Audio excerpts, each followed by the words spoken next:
محمد ابو بکر پوچھتے ہیں، مفتی صاحب مریض کی عیادت کرنا کتنا اجر اور ثواب کا کام ہے، اس کے بارے میں تھوڑی سی رہنمائی فرما دیں۔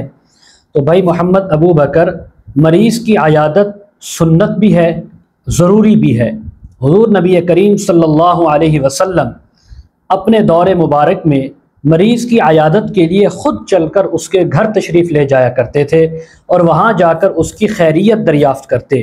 اور آپ کا یہ معمول تھا جب بھی کسی مریض کے پاس تشریف لے جاتے، اللہ رب العزت کا نام اور آپ کا کلام پڑھ کر آپ اس پر دم بھی فرمایا کرتے تھے، اس پر پھونک بھی مارتے تھے، اور اسی طرح آپ نے دوسروں کو بھی اس کام کی، اس بات کی تلقین فرمائی ہے۔ تو چنانچہ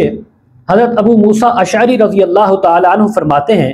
حضور علیہ السلام نے فرمایا، بھوکوں کو کھانا کھلاؤ، مریض کی عیادت کرو، اور جو لوگ ناحق طور پر قید کر لیے گئے ہیں ان کی گردنیں آزاد کرواؤ، ان کو آزاد کرواؤ، یہ بڑے اجر و ثواب کا کام ہے۔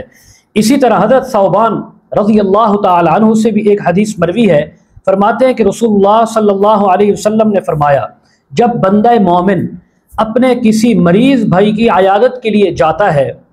اور واپس آنے تک، یعنی جب سے وہ چلا اس وقت سے لے کر جب تک وہ گھر واپس نہیں لوٹتا، تب تک وہ ایسے ہے گویا وہ جنت کے باغوں کے اندر چل رہا ہے۔ سبحان اللہ، کس قدر عظیم جو ہے اللہ نے اجر و ثواب رکھا ہے مریض کی عیادت کے لیے۔ اسی طرح حضرت ابو ہریرہ رضی اللہ تعالی عنہ فرماتے ہیں